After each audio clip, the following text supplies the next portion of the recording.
malam pun dia jabanin apapun jadwalnya. Gak ada istirahatnya. Nggak ada. Jadi Pokoknya kelihatan capek. kalau udah malam dia kelihatan capek, tapi dia melakukan itu secara profesional. Happy nggak dia ya kira-kira? Dia apapun yang dilakukan untuk masyarakat dia happy. You have your own life. Bullshit lah, lu mengerjakan passion lu. Lu king, lu jago, lu keren. Hidup gue, cara gue, mimpi. Halo bos, hari ini gue mau bikin video konten. Lagi ketemu sama temen deket gue, namanya Radit Pratama. Nah, Radit ini adalah siapa? Lu kenalin dong, Dit. Siapa ya? Gue adalah timnya Bang Sandiaga Uno, Bang Menteri kita yang sekarang. Dan kita udah teman lama, tapi pada saat 2019 kemarin kebetulan kita nggak satu suara. Tapi beliau mengidolakan Bang Sandi. Dan gue sekarang jadi bersyukur banget gue bisa hadir di sini, silaturahim di sini lagi, bertemu lagi setelah sekian lama. Dan ya udah kita ngobrol yuk. Kita ngobrol ya. Kita agak berbeda kemarin ya, lagi pemilihan kemarin ya. Lu ke sana, gue ke sini gitu ya. Lu pada ngerti lah bedanya. Tapi memang gue akuin deh, gue emang senang sama Bang Sandiaga Uno. Thank you Bang. Ya gue senang banget. Terus gue tahu teman kawan gue ini adalah timnya, salah satu timnya yang terdekat dari Bang Sandiaga Uno. Ini sekarang hari ini gue mau nanya-nanya, boleh nggak? Gue mau nanya tentang Bang Sandi itu gimana sih orangnya, boleh? Boleh ya? Gimana dia? Pagi kerja atau? Pagi, hari Selasa, Rabu, Jumat, Sabtu, Minggu, lari, sepedaan, berenang. Tiap pagi? Dimulai. Nah, sholat Jumat, bangun, habis itu langsung lari, sepedaan, berenang. Habis itu langsung ke kantor. Selain Senin Kamis itu pasti puasa soalnya. Udah Senin Kamis puasa ya? Nah lu kerja sama Bang Sandi ya? Lu ada bagian dari timnya Bang Sandiaga Uno yang gua fans idolakan itu, ya kan? Nah lu happy atau dia gimana sih kerjanya? Ya kan kalau kita tahu kan orang-orang kayak gitu kan sibuk banget ya. Dia apa high pressure atau happy atau enjoy atau fun? Semuanya. Gue dapet capeknya, gue dapet funnya, dapet tekanannya, tapi apapun yang kita lakuin dari hati dan itu adalah kesenangan kita, apalagi gue menganggap Bang Sandi ini sebagai role model gue pasti akan melakukan semuanya 100%. Jadi mau capek sekalipun dari pagi ketemu pagi, apalagi di zaman kampanye kemarin bisa pagi ketemu pagi lagi, itu capek itu semua terbayarkan. Tapi semua terbayarkan. Apapun hasilnya pada saat itu adalah Bang Sandi belum mendapat amanah dari masyarakat, tapi tidak apa-apa. Ya. Yang penting Bang Sandi juga udah ikhlas segala macam, ya udah kita juga harus ikhlas. Sekarang dia udah menteri. Jadi lu hari di kementerian. Iya, siap. Gitu ya. Ngomongin pariwisata sama ekonomi kreatif. Nah, terus lagi jadi menteri ada perubahan nggak? Dari sosok pribadinya? Nggak ada sama sekali. Kita itu timnya dia itu menganggap dia adalah kayak kawan aja. Bercanda bareng, makan bareng, satu meja. Dan Bang Sandi tipe orang yang mendengar. Dia mungkin banyak juga kasih kita tekanan harus lebih baik. Tapi di sisi lain dia menerima apapun yang kita kasih masukan. Pasti Jadwalnya padat banget. Ya kan pasti. Apalagi sebelum menteri dia udah padat, sekarang jadi menteri lagi, tambah gila lagi dong, tambah padat. Gue pengen tahu ya, orang yang sepadat itu di jam katakan waktu office ya, ada nggak tengah jam itu dia ada santai? Gimana nonton Netflix atau bengong tidur atau enggak bener-bener? Dia itu nonton Netflix terakhir adalah sebelum jadi menteri. Yang kebanyakan di rumah dan mengisi webinar lewat Zoom. Sekarang begitu jadi menteri sama persis kayak waktu pas di zaman kampanye. Ya kayak sehari bisa kegiatan berbelas-belas. Dan semuanya itu dia harus dia sangat strict dengan on time. Jadi bener-bener dari pagi sampai malam pun dia jabanin apapun jadwalnya. Gak ada istirahatnya? Gak ada. Pokoknya kelihatan capek. Kalau udah malam dia kelihatan capek, tapi dia melakukan itu secara profesional. Happy nggak dia ya kira-kira? Happy. Dia apapun yang dilakukan untuk masyarakat dia happy. Gila ya. Apalagi kalau misalnya bisa ketemu langsung sama masyarakat ya, nggak cuma sekedar Zoom. Mungkin Zoom bisa nge-reach banyak people gitu kan. Tapi kan pada saat lu ketemu masyarakat ada apa ya? Ada suatu geliat yang energi yang positif yang bikin lu ini gitu kan. Dan memberikan optimisme kepada masyarakat tersebut. Gitu. Suka dia tuh ya. Dia suka yang gitu. Jadi dia setiap pagi itu selalu jadwal tuh udah jelas tuh. Udah jelas. Jadi H-1 Gak ada miss tuh ya? Gak ada miss. Apapun itu dia pasti datang. Gila ya. Selalu on time tuh ya. Selalu on time. Capek tuh ya, kerja kayak gitu ya. Kalau dipikir capek sih capek, tapi dia mukanya seger ya. Jadi kan sekarang udah umurnya itu mau 52. Udah 52. Udah 50-an ya. Gue masih 34 aja gue malu. Gue kadang-kadang masih suka sakit loh. Dia masih suka rada, aduh nih hari ini gue kayaknya gak masuk deh nih gitu kan. Dia tuh gak ada tuh kayak pikiran kayak gitu. Sakit pun yang dijabanin. Lu tiap hari ya? Actually tiap hari lu ketemu dong berarti. Dan biasanya dia kalau weekend itu dia justru dinas keluar kota. Dia menggunakan weekendnya keluar kota. Jadi mulai dari Kamis atau Jumat sampai Sabtu sampai Minggu pagi itu biasanya dia baru pulang ke Jakarta. Lu aja capek nggak? Lu capek nggak sih ngikutin? Capek. Jadi kadang-kadang gue akan ini gini biar gue nggak capek. Kayak misalkan contoh olahraga, gue masih ikut ya. Oh gitu ya. Lu colokan dia aja. Dia olahraga ya udah gue nggak salah gitu ya. Alasan lu apa tuh kalau nggak ikut olahraga tuh? Gue kan pengen tidur juga. Gue udah punya baby gimana? Oh gitu ya. Lu nggak olahraga. Lu ada nggak di hari-hari lu misalnya ya gitu dalam kata lu kayak malas banget, bad mood, bad day banget gitu, mood lu lagi nggak ada gitu kan ya? Ini dari sosok dari lu nya ya? Selama Bang Sandi, selama gue ketemu dia bisa moodnya berubah. Mungkin pada saat lu sebelum berangkat ketemu dia, lu emang ada rasa males lah segala macam, mandi aja males gitu kan. Tapi begitu lu udah ketemu dia tuh semua berubah.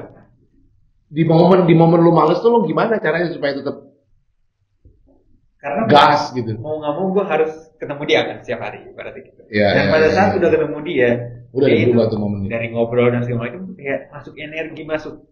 Ada aja kayak energi dan mood bisa tiba-tiba berubah. Iya. Lu kalau ngobrol sama Bang Sandi itu orangnya kayak pejabat ya, gue kalau ngomong pejabat gitu. Kayak ketua Palura gitu gimana dia? Serius gitu ya kan? Resmi gitu tuh pembawaannya Pak santai ya gitu. Santai banget. Enggak yang Nggak sama sekali. Dia juga suka kok bercandain gue kayak ngebully-bully asik-asik gitu, kita ketawa-tawa aja. Ya biasa. Dulu sih terlihat dari pakaiannya ya Dit ya. Pakaiannya juga casual keseharian seperti orang pada umumnya aja gitu. Ya nggak selalu jas seperti apa gitu kan. Terlihat dari taktis. Tadi lu bilang kan kita kan beda ya lagi kemarin capres gitu ya. Ya kan karena kita gue terus terang gue ngefans sama Sandi yang menurut gue Abang kenapa sih ngefans sama Abang tadi? Belum cerita nih. Keren aja. Ya kan? Keren apa, Bang? Sosoknya tuh menurut gua inspiring ya. Gua pernah ya ada momen gua barengan di satu industri.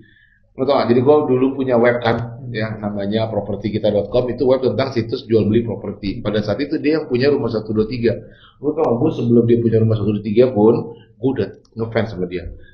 Gua pas tahu dia yang punya rumah 123, gila gua kayak gue satu bisnis sama beli ya kan? Berarti kan gue keren kan? Lu bisa komputernya Sandi gitu. Oh iya kan gitu loh. Ya kan lu nomor 1, gue nomor 2, ya kan nggak apa-apa, gue nomor 2 dia. Wajar dong, dia jago ya gue segini lah. Oke lah itu kok jadi kayak kemenangan buat gue. Iya, itu satu industri. Nah terus pada saat itu at the moment dia dijual duluan. Wah gila, dia udah dijual, gue belum nih. Gue belum diakuisisi. Pada saat itu kita startup pemula-pemula ini, ya kan, pengennya dijual diakuisisi men. Begitu dia dijual, gue belum. Tapi ada yang nawar-nawar ke gue kan. Ada yang nawar-nawar gue pertamanya pikirnya nggak mau gue jual. Gue keinspirasi. Pada akhirnya gue jual juga. Kenapa? Gue pikir gini, Bang Sandi aja jual, masa gue yang enggak ya kan? Ya kan gue bagaimana kan? Tapi betul-betul sekarang di web gue itu ya memang apa ya? Gue udah ngefans dari sebelum dan akhirnya tetap gue industrinya di web properti itu juga barengan Bang Sandi. Dia ngejual ya, gue ngejual. Nah cuman pada saat kemarin nih Pilpres agak ini gua, galau gua, karena gua sukanya yang satu, dia ikut yang sono, gitu kan? Nah, disitulah kita agak ini ya. Jadi kalian berbeda waktu itu. Berbeda gua sama dia, ya kan? Gua berbeda nih gimana? Tapi gua lihat pas Bang Sandi sekarang kesini, wah udah cantik udah itu. Cantik udah. Jadi kalau misalnya dapat jadi presiden atau menteri, wapres gua dukung, gitu kan ya. Di gua nggak bicara politik ya, tapi emang gua ngefans sama Bang Sandi men, ya kan? Mau gimana ya? Kalau ada jadi presiden, nanti jadi menteri nanti mungkin. Amin. Amin. Menteri gimana kok jadi menteri bu? Mikir nggak? Berarti nggak mikir sekarang. Diatur. Iya. Terus di kesibukannya Bang Sandi ini sekarang ngomongin ekonomi kreatif ya kan. Yang gue tahu ya, yang gue satu lagi seneng lagi, dia suka ngomongin tentang UMKM. Lu pernah dengar nggak pendapat lu? Sekarang kan pariwisata dan ekonomi kreatif, khususnya pariwisata ya, itu parah bos. Gila tuh temen gue yang main di industri itu, baik dia tour and travel, baik dia kerja di hotel, apapun dari situ parah. Suffer banget ya pariwisata ya. Iya kan? Gimana caranya ya? Menurut lo pariwisata yang kecil-kecil ini lah supaya selamat. Nah sekarang kan pariwisata kan udah jeblok banget kan. Nah efeknya adalah ke UMKM sekitar dari destinasi wisata tersebut. Nah Bang Sandi itu sekarang lagi pengen naikin lagi. Nggak usah deh kita ngomongin pariwisata mancanegara. Yang penting pariwisata domestik menggeliat lagi. Caranya gimana? Dengan menerapkan CHSE atau kalau bahasa Indonesia itu K4, kebersihan, kesehatan, keselamatan, dan keberlanjutan lingkungan. Dan dari situ kita harapkan bahwa minat dan kepercayaan masyarakat untuk berwisata itu meningkat lagi. Dan dari situ semoga UMKM sekitar menggeliat, lapangan kerja terbuka. Moga-moga. Nah, yang penting sekarang adalah bagaimana kita bisa meningkatkan lagi minat dan kepercayaan dari masyarakat untuk berwisata. Optimis nggak Bang Sandi kelihatannya? Optimis. Jadi ibarat kata kalau misalkan kita melihat ke Tokyo kan sempat jadi apa itu namanya tuan rumah untuk Olimpiade 2020. Habis itu kepospon 2021. Nah, habis itu 2021 nih kita udah masuk 2021, banyak yang menekan bahwa Tokyo belum ready untuk melaksanakan Olimpiade. Saat itu Gubernur Tokyo gebrak meja. Kita harus bisa melaksanakan Olimpiade di tahun ini, gitu kan? Karena sekarang itu bukan masalah bisa atau nggak bisa, tapi bagaimana kita bisa menerapkan dengan protokol kesehatan agar event berjalan dengan lancar. Begitu juga dengan pariwisata di Indonesia. Bagaimana kita bukan lagi membahas tentang pergi atau nggak pergi, tapi bagaimana pergi dengan menerapkan protokol kesehatan. Intinya itu. Ya memang ngeri ya pariwisata ya. Dia urusannya dia tuh sekarang ya, urusan beliau Bang Sandi. Sama ekonomi kreatif. Ekonomi kreatif ini gue kadang-kadang juga gimana ya, gue bilang ya ekonomi kreatif ya, YouTuber itu termasuk aja ekonomi kreatif, termasuk itu digital ya. Kalau itu kayaknya bisa booming ya. Bisa, sebenarnya yang quick win yang untuk parekraf itu adalah di digital, animasi, ya anything regarding to digital lah. Karena kan biografi, ya gitu-gitu kan. Karena kan lu tinggal bikin lewat komputer segala macam, udah ekspor segala macam, udah tayang di YouTube. Monetisasi. Tapi itu bisa lapangan kerja. Yudo dong. Bisa mulu. Bisa mulu, ya kan? Penonton belum tahu siapa kok, Bapak belum kenal. Oh iya. Lupa dari dia.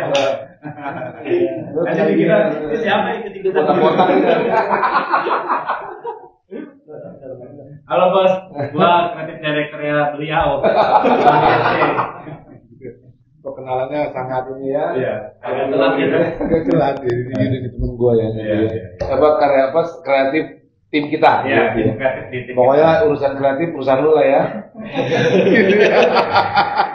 Mega. Lu juga bisa di Uno TV ya. Iya, gue megang semua digital assetnya, termasuk sosial media. Jadi YouTube termasuk? Iya, YouTube, TikTok, Instagram, Facebook, Twitter. Nah sekarang gue mau masukin ke Clubhouse nih, kan lagi ramai. Iya lagi ramai tuh Clubhouse tuh. Iya itu gue lagi coba nih. Tapi di Indonesia belum bisa sih dia katanya. Bisa. Semalam gue tadi siang pun udah bisa. Sambil di kamar mandi gitu kan. Itu lagi happening tuh di Amerika lagi happening tuh Clubhouse. Gue tadi siang dengerin topik tentang pelakor. Nah, itu maksudnya pengalaman lo atau memang? Pengen aja dengerin yang receh-receh gitu loh. Orang dari pengalaman orang terus lo ATM-in gitu. Gue gak tau ya. Motivasi lu denger pelakor apa sih? Karena tadi ngerum yang menurut gue menarik adalah tentang pelakor. Sisanya tuh yang kayak serius banget. Nah, gue kan tadi tapi emang lu bahasa Indonesia itu aja. Bahasa Indonesia. Udah ada ya, udah. Ada. Karena kalau ini bikin webinar kalau laku. Pelakor, webinar apa enggak webinar kan? Ini orang. Iya. Lo itu lagi aja itu ya, apa aja. Gue lagi coba masukin Bang Sandi. Seserius apa Bang Sandi sama sosmed? Wah serius banget. Karena menurut dia ini adalah garda terdepan untuk dia menyampaikan informasi kepada masyarakat. Serius banget ya? Serius banget. Lu semua pegang yang apa? Semuanya. Aset digital dia semua gitu. Oh gitu. Jadi timnya banyak gak tuh? Sejujurnya nggak banyak. Jadi kayak misalkan gue di bawah gue ada video editor, ada fotografer, videografer, sama ada desain grafis. Masing-masing satu gitu. Iya. Nanti udah ujung-ujungnya di gue. Habis itu caption semua udah jadi, gue yang gue yang mengiyakan atau enggak, udah tinggal naik. Jadi pekerjaan Radit ini persis gua bang. Persis ya, sama ya lu dua ya. Sama. Iya. Beda bos dulu. Bosnya siapa? Lagi kontrak. Bos Anda siapa? Bos Sandi. Gue pikir bos yang waktu itu, bukan? Oh, Iya. Waktu itu bukan. masa lalu.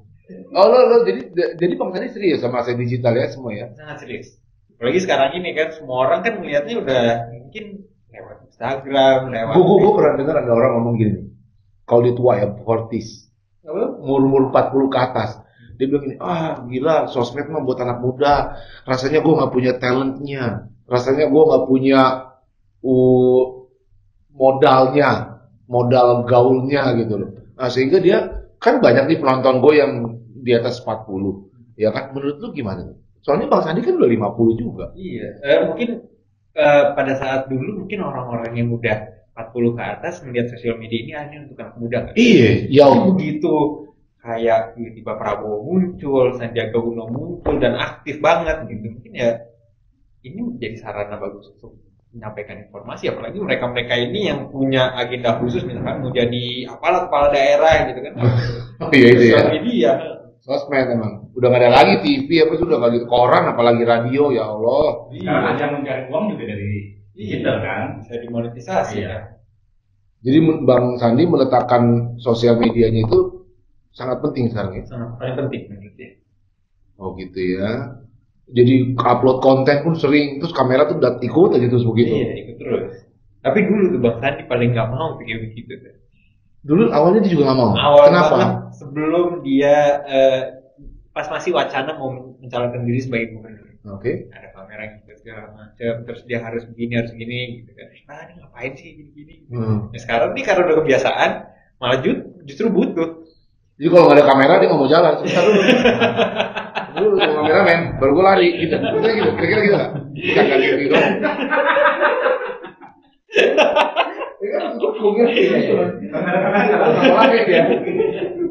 Jadi kalau ada kameramen ya kan? Ada kameramennya. Bahkan misalkan nih kameramen nggak masuk gitu ya, dan dia sendirian, dia pergi sendirian. Dia kan suka, walaupun menteri dia kan asal kadut aja lah, dia mau pergi udahlah gitu kan, nggak perlu ada pengawalan juga dia fine aja gitu.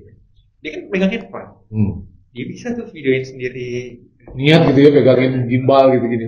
Dan bahkan dia suka live sendiri aja gitu. Oh iya. Biasanya kayak misalkan gue propose dulu, Bang, Mas Andi live ya gitu.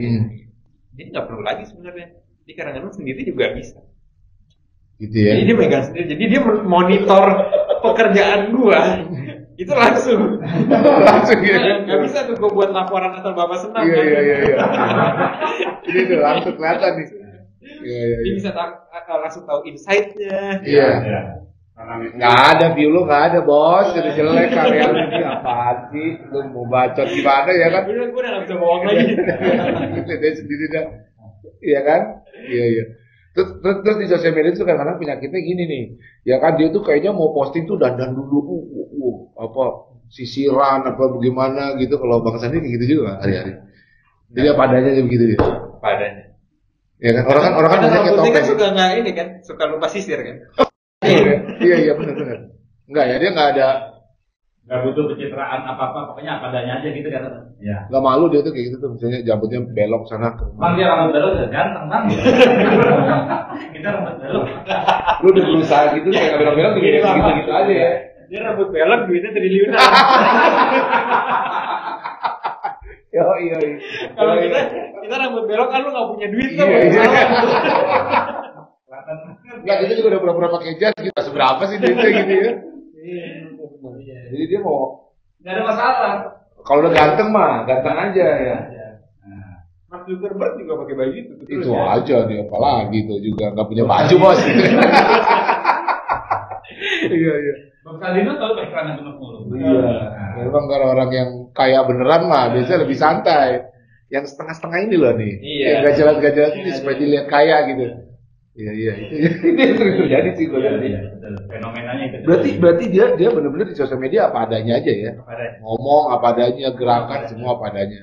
Di capture lah sama lu. Iya. Habis itu lu posting, kalau gagal apa bagus terserah viewers ya kan. Kalau gagal lu diledekin ya kan. Di sosial media tuh asal ngomong aja, maksudnya apa yang terjadi di kegiatan itu ya dia ngomongin yang sesuai realitanya gitu. Kayak kemarin misalnya contoh beberapa minggu yang lalu sempat ada keributan kecil lah antara Menteri Pariwisata dengan anggota DPR Komisi 10. Oke. Karena Bang Sandi, Gue tahu tuh. Nggak usah sebut merek Bang. Gak apa-apa, terserah dia. Bang Sandi berlari bareng dua anggota Komisi 10 DPR RI. Berlari di kawasan GBK sekaligus meninjau ekonomi kreatif yang ada di situ. Dalam video itu memang Bang Sandi menyebutkan bilang dari 54 anggota Komisi 10 DPR RI yang hadir hanya 2. Emang bener yang hadir hanya 2 kok gitu kan. Ya udah habis itu Lu post. naik kan. Lu tulis kayak gitu? Tulis kan. Iya, oke. Heboh juga. Heboh. Lu domain kalau Bang Sandi? Enggak sih. Orang realitanya begitu. Iya. Ya tapi ada yang nggak suka lah, ya udahlah. Iya. Dia kita take down. Apa adanya aja lah ya. Apa adanya aja. Gue memang pengen deh pemerintahan tuh memang apa adanya aja lah gitu. Lagi susah ya susah, ada yang salah ya salah, ada yang bener ya kita benerin, ada yang salah kita benerin. Daripada semua kayak yang tinggi-tinggi ngomong di langit-langit tuh nggak model ya sekarang ya. Bener, butuh kayak gaya pemerintahan yang baru menurut. Iya. Sekarang juga udah gila sih Bang, maksudnya udah zaman lagi susah gini duit masih digarong aja. Iya lo kemarin gue baca. Cebanan juga masih dimainin. Enggak, kemarin gue baca. Cebanan sih kan Bang. Kemarin gue baru baca di berita tuh katanya yang korup-korup kemarin tuh yang 2 menteri kita tuh, baru katanya mau dihukum mati loh. Iya. Dari ini statementnya Wamenkumham ya. Wamenkumham. Iya, gue dengerin. Dihukum mati kan ngeri juga ya. Ya mungkin duit pandemi lagi pada susah lo korup ya. Tapi itulah pemerintahan ya. Urusan dia lah itu. Gitu ya. Nah, lu sekarang lu udah berapa lama sama Bang Sandi? Udah 5 tahun. Sejak 2015 bulan Desember. Cerita dong, Dit, gimana Dit awalnya lu bisa join di timnya Bang Sandi? Oke, jadi awalnya adalah gue dari 2000 tuh masuk Gerindra tahun 2012. Oh, orang partai tadinya lu ya? Orang partai 2012. Nah, gue udah ngefans sama Prabowo dari 2009. Jadi lu tadi balik lagi, jadi lu tadi 2012 masuk Gerindra. Terus abis itu 2014 gue nyalek. Oh, nyalek ya? Sempet nyalek. Ya kepilih nggak? Daerah mana Dit? Ya. Oh, nggak. Daerah kan ibaratnya newbie kan. Lu nyalek daerah mana? Kabupaten Bogor sama Fadlizon. Jadi waktu itu nomor urut 1-nya Fadlizon, nomor urut 2-nya gue untuk Kabupaten Bogor. Kurang tuannya kali ya? Iyalah, orang gue juga anak baru. Jadi saya mengundang para investor. Siapa tahu ya kan? 2024 ya mana? Para investor nih calon berpotensi. Tapi dengan budget yang sangat minim pada waktu itu ya. Apalagi gue rumahnya di Jakarta. Tapi gue mengambil basis masa waktu itu di Parung. Parung termasuk di dapil Kabupaten Bogor. Jadi masih bisa pakai mobil lah. Nah, gue menjalankan kampanye mirip Bang Sandi. Jadi benar-benar dari pagi sampai malam itu udah ketemu warga aja, mau dia suka sama gue apa enggak ya udah pasang muka kayak udah nggak tahu malu lah, orang malu gue udah putus lah. Pokoknya gue cuman Indo kayak stiker-stikeran gue bagi-bagiin. Nah kayak gitu udah gue door to door. Ya alhamdulillah dapat 16.000 suara. Menurut gue udah puas banget sih. Dengan budget yang sangat kecil. Walaupun nggak masuk, tapi lu itu prestasi menurut lu. Kemana udah sebuah pencapaian buat lu dia? Iya, walaupun nggak masuk, karena menurut gue juga emang gue misal orang lawannya Fadlizon. Ya gimana lu ngalahin Fadlizon kan gila dia udah senior gitu kan. Iya. Nah kemarin tuh akhirnya gue dari 9 calon, gue ranking 4 ya lumayan lah. Mungkin budget gue sedikit di antara yang lain kan, tapi ya penting ya. Itulah karir pertama lu di situ. Nah, habis itu 2014 setelah Pilpres gue ngebantuin untuk digital campaign-nya Gerindra ke depan untuk Pak Prabowo dan juga untuk Partai Gerindra. Terus 2015 akhir itu Bang Sandi ada wacana ingin maju sebagai calon gubernur DKI Jakarta. Nah, di situ Bang Sandi datang ke tempat gue bekerja lah, di kantor gue gitu. Terus ngobrol banyak lebar, itu ya udah dari situ perkenalan. Dan di Februari 2016 Bang Sandi serius ingin membentuk tim, gue masuklah sebagai media untuk nge-handle digitalnya termasuk sosial media. Udah dari situ sampai sekarang. Memang lu berarti suka di digital campaign gitu-gitu, lu suka lu dalamin ini ya, hal-hal beginian ya, bikin konten gitu ya. Bikin konten. Pokoknya yang kreatif lah. Oh, Bang Sandi ya. Iya. Jadi lu udah ada 6 tahunan lah ya sama Bang Sandi ya. 5 tahun lah. 5 tahunan lah ya. Iya, semoga ya pokoknya mantap lah. Jadi gue mau nanya nih ya, flashback sedikit ke tahun 2012 tadi. Jadi bos, si Radit ini adalah teman SMP gue juga. Gue mau bertanya aja, teman-teman, dia hanya satu orang teman gue yang tertarik ke politik. Kenapa sih lu? Itu ke 2012 tuh ke Gerindra. Oh iya, kamu satu-satunya menurut. Iya. Temen lu ada berapa? Temen lu ada dua kan? Iya. Kan gue paling malas berteman sama politisi. Oh iya. Dan ini satu-satunya gue ketulak. Kenapa gue masuk politik? Kenapa masuk politik? Jadi waktu itu kan gue sempat lama tinggal kuliah di Belanda kan. Terus dan itu sebelum 2009. Gue melihat apa ya? Kayak Lo ambil apa sorry di Belanda? Ambil bisnis. Kenapa lo nggak jadi bisnismen? Di sampingan. Tapi gue tiba-tiba gue jatuh cinta dengan politik. Apa yang membuat lo tiba-tiba jatuh cinta dengan politik? Karena gue waktu itu sebegitu ngefansnya sama yang namanya Prabowo Subianto. Oh, juga sosok profilnya. Lu ngefans banget itu dulu ya. Ngefans banget. Sampai akhirnya gue masuk ke Gerindra lah. Akhirnya ngebantuin juga tuh waktu itu Pak Jokowi, Pak Ahok pas jadi maju gubernur, wakil gubernur. Iya, gubernur. Karena waktu itu kan dia di Gerindra PDI kan. Ya udah dari situ gue makin cinta aja. Gue juga ngefans sama Pak Basuki, sama Pak Ahok.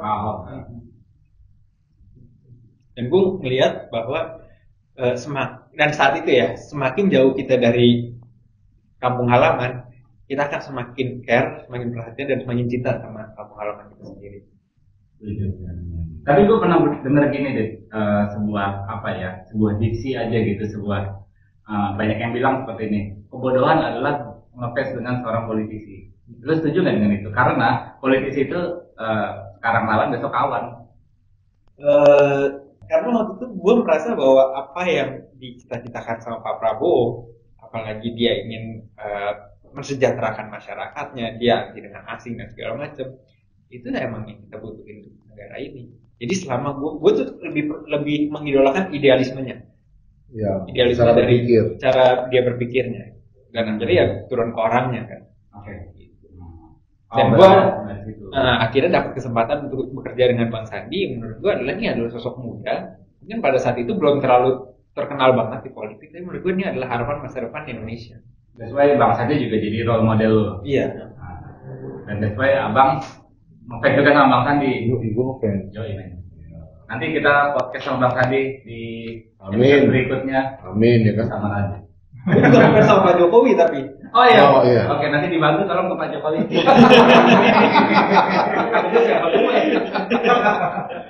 Iya. Nah, gue pengen tertarik sama yang sisi lainnya ya, gitu ya Bang Sandi ya. Hari-hari di kantor, terus dengan pressure sama lu. Dia berarti kan lu ada sebuah target ya. Kita dari sisi karir ya kan. Lu pasti punya target. Ya kan, dimana target itu pasti gimana ya, namanya seorang sekaliber itu targetnya tentu tuntutannya tinggi gitu. Nah gimana ngatasin hari-hari lo gitu dengan target-target setinggi sekaliber Bang Sandi? Kan pasti targetnya tinggi banget ya lo kerja di situ ya. Dia dong, dia mau bukan nomor 2, nomor 1 gitu loh, maksudnya udah di top level gitu. Nah gimana lo ngatasin hari-hari lo gitu biar lo tetap ceria begini gitu dan tetap keren begini gitu kan? Karena mungkin gue melakukan ini semua karena kecintaan gue. Karena kan ada apa tuh namanya, ada bukan pepatah ya, ada bukan pepatah kalian, bukan pepatah apa sih namanya? Apa maksudnya? Diksi kali ya. Yang do what you love and love what you do. Dari situ nanti duit akan datang dengan sendirinya. Dan gue percaya itu. Lu percaya itu ya? Gue percaya itu. Selama kita melakukan secara kerja keras, kerja cerdas, kerja tuntas, kerja ikhlas, kita yakin duit itu akan datang. Dan kebahagiaan itu juga akan datang. Yang lu suka dari pekerjaan lo ini apa? Gue suka dengan idealisme dari Bang Sandi yang ingin menciptakan lapangan kerja seluas-luasnya dan keprihatinan dia dan kepedulian dia terhadap UMKM. Karena UMKM ini adalah 97% dari pencipta lapangan kerja untuk masyarakat Indonesia. Itu cocok sama banget sama gue. Karena kan Indonesia ini sekarang apalagi lagi pandemi gini, pengangguran banyak dan segala macam kan. Dan Bang Sandi sekarang ini bagaimana kita bisa meningkatkan lagi lapangan kerja, menciptakan lagi lapangan kerja, dan sekarang adalah untuk di sektor melalui sektor pariwisata dan ekonomi kreatif. Sehari-hari lo itu mengatasi tekanan-tekanan itu, apa kalau itu lihatnya sebagai ada orang gini ya bos ya, lo gitu nggak sih? Gue suka banyak dapat masuk pertanyaan tuh gini, gila capek banget gue kayak dikejar setan gitu kerja. Iya kan, dengan heavy kan, pressure gitu loh. Nah gue pengen tahu lebih gimana ya? Ada nggak dalam satu hari lu ngerasa tertekan atau ngerasa lelah? Kalau tertekan pasti ada ya, pasti ada. Tapi Bang Sandi ini pembawaannya adalah dia bukan bos, dia adalah leader.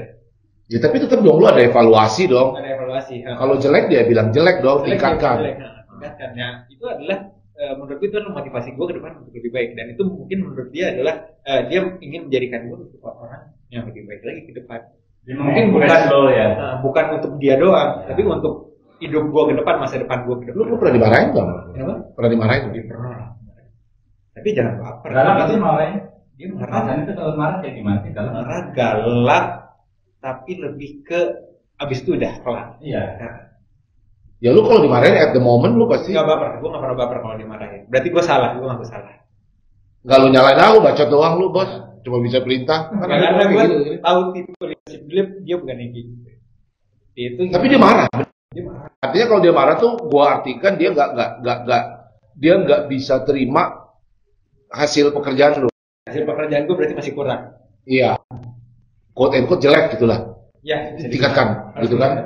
Jadi langsung pas dia ngomong itu jelek nih, misalnya view lu cuma 1 gitu kan, padahal 8 juta follower, view-nya cuma 1, itu bego banget berarti. Ngasih lu kan bego banget berarti. Ngapain bos? Lu posting yang view 1 bos. Ya kan? Ya kan? Itu kan ukuran lu dari situ dong. Nah terus lu pasti dibegoin atau bukan dibegoin ya? Dia nggak pernah ngomong kata-kata kasar. Iya, mungkin tapi ngajarin lu harus gini.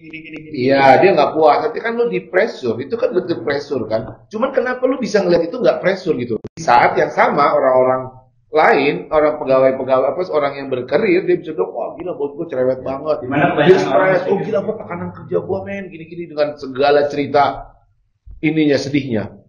Kalau kayaknya happy aja gitu. Dan gue yakin, soalnya gue yakin loh ya. Dengan makin tinggi lu bos lu, makin kencang sebenarnya pressure-nya kan? Iya.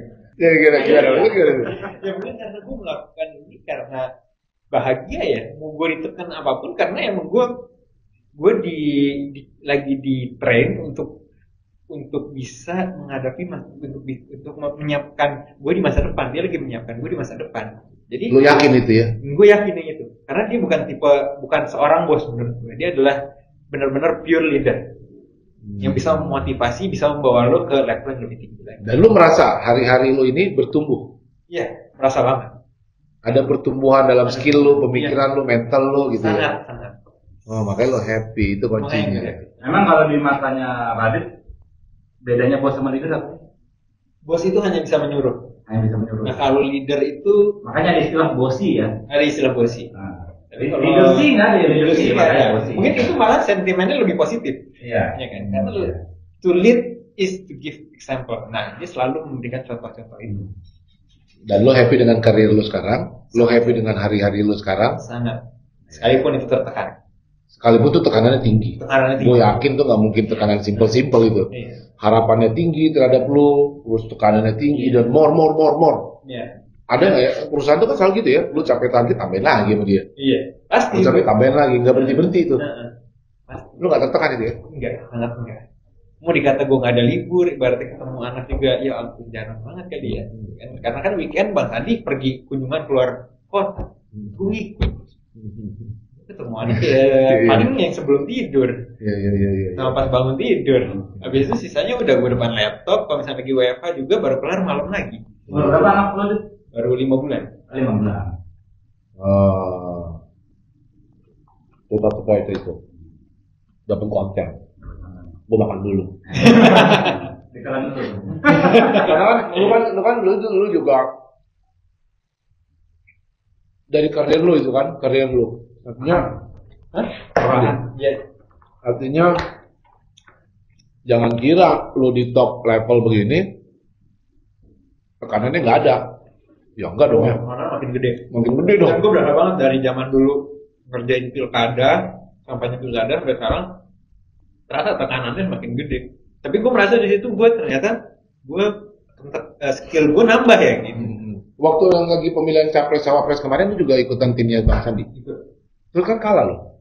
Gak apa-apa. Iya, enggak, gue mau tahu kan, lu kalah gitu kan. Bang Sandi gimana reaksinya? Bang Sandi ikhlas. Bang Sandi ikhlas sih, gue ikhlas lah. Gitu ya, dia marah atau apa sama lu gitu? Enggak, sama sekali gak marah. Lu depresi nggak? Kalah akhirnya gitu, lu kesel nggak? Marah nggak? Kalau gue dalam hati, iya. gue kesel. Lu kesel ya? Gue kesel. Tapi kan Bang Sandi nggak kesel. Terus masa gue kesel ngeselin apa ya? Iya. Gue kesel dengan Risa. Iya. Tapi ya Bang Sandi ikhlas, ya udahlah ya. Iya. Gue ngikuti aja lah kalau misalnya dia ikhlas, gue ikhlas. Lu ada malu gitu? Kalah ya, kalah dicengin orang. Dicengin dulu. Kalah. Orang kampungan lu kalah, syukurin gitu. Lu gimana menghadapi nyinyiran orang-orang itu? Ya, pasti ada dong yang kayak gitu. Jujur hari pertama, hari H ya. Quick count keluar, gue kayak udah malas lihat sosial media dan segala macam kan. Tapi udahlah, habis itu juga santai. Menurut gue juga Bang Sandi masa depannya masih cerah. Mungkin ini bukan waktunya dia sekarang. Udah next period. Dan lu ada harapan baru lagi ya? Ya gue berharap dia maju lagi 2020. Ada harapan baru lagi berarti. Lu create lagi harapan baru gitu ya? Iya. Itu mau nanya deh, jadi untuk pelajaran ke gue juga. Jadi kalau misalnya case kemarin kan Bang Sandi kalah nih dalam pemilu. Kalau bahasa kita sehari-hari ini anak muda mungkin anjing gue udah keluar duit banyak, hasilnya nggak sesuai. Itu gimana sih Bang Sandi pernah share ke lu nggak sih kenapa dia bisa seikhlas itu dengan posisi dia udah keluar duit banyak? Mungkin dia kalau gue keluar duit goceng aja udah pedih. Iya sih emang. Goceng gue aja nangis. Itu dia mau ngomongin media loh waktu itu. Iya dia ngomongin media. Iya, maksudnya Sandiaga Uno udah keluar sekian T tapi ternyata kalah. Ini kalau gue pandangan pribadi ya, menurut gue kayak duit banyak. Ya semua udah tau lah dia banyak. Ya mungkin dia keluar berapa T, mungkin emang itu besar juga. Gitu. Tapi mungkin ada sisi lain yang membuat dia bisa jadi ikhlas adalah ya mungkin dia ngelakuin ini sekalian dia sedang ke orang-orang. Dia datang ke ini memberikan harapan, tapi kan dia juga ya masih semangat gitu. Kalau misalnya dia masa depannya masih ada gitu untuk mereka. Ya menurut gue sekalian sedekah kali ya. Jadi memberi semangat itu juga bro adalah pemberian sedekah ya. Tapi ada nggak momen dia uring-uringan stres? Sandi? Bang Sandi nggak ada ya? Cuman dia kan waktu itu kan sempat berapa hari langsung sakit kan. Jadi pas hari H pencoblosan, terus malamnya itu dia langsung sakit. Ya mungkin itu karena akumulasi. Jadi beberapa hari, ya mungkin beberapa bulan sebelumnya tuh udah dia setiap hari kan nggak ada berarti ya kampanye kan. Dan selalu pasti kan kasih vitamin dan segala macam dan akhirnya ya pada saat itu semua akumulasi capaiannya di situ. Balik aja lagi gitu ya. Habis itu udah biasa lagi, lari pagi lagi. Dan syukurlah sekarang idola gue jadi menteri gitu kan. Iya. Tambah Walaupun sibuk. dia awal-awal ditolak. Emang ada nolak di sana ya? Dia nolak. Oh dia awalnya, ya. Terus lama-lama kok bisa terima? Ya mungkin menurut dia ini pandemi ini udah terlalu ngorbanin banyak UKM, pariwisata juga termasuk kan di sektor pariwisata dan ekonomi kreatif ya saatnya dia bantu lah. Kira saatnya turun misalkan tepat. Mungkin kayak emak-emak yang dulu membelain banget Prabowo Sandi mungkin kecewa banget gitu kan. Tapi kan kita harus bisa beradaptasi dengan situasi seperti sekarang ini gitu. Kayak ekonomi udah turun drastis dan segala macam udah turun drastis. Nah, Bang Sandi kan nggak ada salahnya di join pemerintahan untuk bantu ini semua untuk membangkitin lagi UMKM untuk nyiptain lapangan kerja gitu. Jadi ya mungkin resiko Bang Sandi sekarang dia dibenci oleh yang dulu membelain mati-matian, tapi kan Bang Sandi punya ikhtiar, punya tujuan baru ya ini untuk Indonesia dengan skop yang lebih luas. Ya oke, berarti emang passion lo di sini. Gue lihat lo mau kalau ngomongin karir lo, ngomongin apa lo memang mengidolakan bos lo, ya kan, Bang Sandi, ya kan, lo menjadikan dia mentor lo juga, ya inspirasi hidup lo.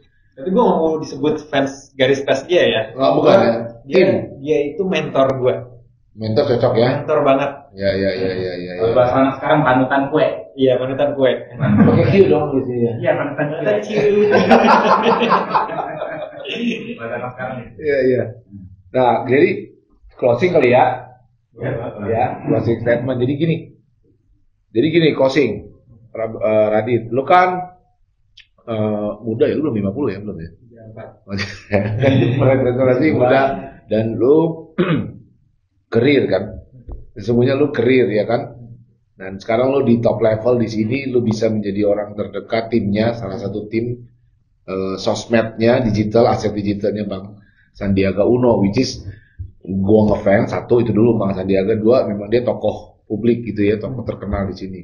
Nah, secara karir lu bisa sampai di top pimpinan ini. Lu ada pesan nggak buat teman-teman penonton gua? Gimana sih supaya bisa di top level itu gitu loh? Apa hal pertama yang mesti lu lakukan sepanjang karir lu? Mungkin gue ingin encourage anak-anak muda untuk jangan takut masuk politik kali ya. Karena kalau misalkan bukan anak-anak muda ini, ya siapa lagi gitu. Dan apalagi kan gue pengen tuh anak muda ini benar-benar yang bersuara, nggak cuman agen rebahan doang. Mereka harus bersuara. Kalau misalkan ada kritik terhadap pemerintahan, ya pemerintahan ya dikritik aja gitu. Kritik terhadap bangsa ini kritik aja nggak apa-apa, tapi setidaknya lo harus ada kontribusi terhadap negara, karena masa depan bangsa ini ada di tangan anak muda. Siapa lagi kan? Cuman politik kan kadang-kadang dibilangnya jelek langsung. Nah itu dia, kalau misalkan mungkin gimana ya, kalau saatnya orang-orang baik ini, yang anak-anak muda ini, orang-orang baik ini saatnya step up masuk ke politik untuk membenahi semua sistem itu. Gitu ya. Semoga ya. Bisa. Berbuatlah do something for your country gitu ya. Luar biasa. Don't ask what your country can do for you, ask what you can do for your country. Luar biasa. Thank you Radit. Udah ketemu. Thank you banget ya. Thank you ya. Oh, lu ketemu dengan gue ya? Iya, ini teman kecil gue. Iya, teman juga ya. Dari zaman SMP. Bos, jangan lupa subscribe, like, komen Ricky Conrad TV dan follow Instagramnya @RickyConradTV. Hidup gue, cara gue, mimpi gue. Thank you, bos. Yeah. Thank you udah nonton video gue ngobrol-ngobrol sama kawan gue, namanya Radit Pratama. Beliau timnya Bang Sandiaga Uno. Lu bisa follow Instagramnya di @raditpratama. Thank you, bos.